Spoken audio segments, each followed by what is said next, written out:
Hello viewers, welcome to my channel all cooking fusion BD. আজকে আমি আপনাদের দারুণ মজার একটি ভর্তা রেসিপি শেয়ার করব।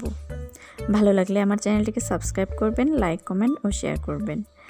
ভর্তাটি করার জন্য আমি এখানে নিয়ে নিয়েছি কাঁঠালের বিচি। কাঁঠালের বিচিগুলোকে আমি ভালোভাবে খোসাগুলো ছাড়িয়ে পরিষ্কার করে নিয়েছি। এরপর আমি একটি প্যানের মধ্যে এগুলোকে ভেজে নেব। এখানে আমি কোনো রকম তেল ব্যবহার করিনি, আমি শুকনা খোলাতে এটা ভেজে নিচ্ছি। অনেকেই তো অনেকভাবে কাঁঠালের বিচি ভর্তা খেয়েছেন, একবার এভাবে ট্রাই করে দেখবেন, অনেক ভালো লাগবে। তো কাঁঠালের বিচিগুলো আমি ভাজতে থাকবো যতক্ষণ না এর মধ্যে থেকে একটি স্মেল বের হবে, খুবই সুন্দর, এবং এর গায়ে হালকা হালকা কালো রং চলে আসবে।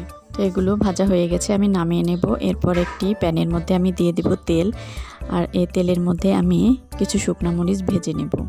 যে যেরকম ঝাল খেতে পছন্দ করেন সেই অনুযায়ী মরিচ দিয়ে নেবেন। এখানে আমি একটু বেশি ঝাল করে করব, এজন্য বেশি করে শুকনো মরিচ নিয়েছি। আর কাঁঠালের বিচিগুলো একটু মিষ্টি মিষ্টি থাকে, এজন্য একটু বেশি ঝাল না হলে এই ভর্তাটা খেতেও মজা লাগে না। তো যার যার পছন্দ অনুযায়ী দিয়ে নেবেন। তো আমার মরিচগুলো এরকম হয়ে গেলে আমি এগুলোকে নামিয়ে নেব। এরপর আমি এই প্যানের মধ্যেই দিয়ে দিব 3 কোয়া রসুন। রসুনগুলোকেও আমি একটু লালচে করে ভেজে নেব। রসুনগুলো কিছুক্ষণ ভাজা হলে আমি এর মধ্যে অ্যাড করব পেঁয়াজ কুচি। এখানে আমি বড় সাইজের 2টি পেঁয়াজ নিয়েছি, এবং পেঁয়াজগুলোকেও আমি একটু লালচে করে ভেজে নেব। তবে খুব বেশি লালচে করব না, আমি দেখিয়ে দিচ্ছি। এই পর্যায়ে আমি পেঁয়াজগুলোকে নামিয়ে নেব।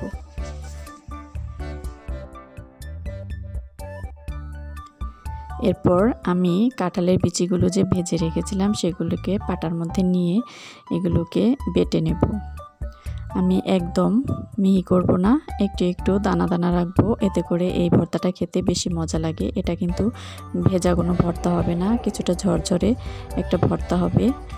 এভাবে আমি সবগুলো বেটে নিয়েছি। এরপর একটি বাটির মধ্যে আমি আগে থেকে ভেজে রাখা শুকনো মরিচ নিয়ে নেব, আর সামান্য একটু লবণ নিয়ে এগুলোকে খুব ভালোভাবে হাত দিয়ে মিশিয়ে নেব।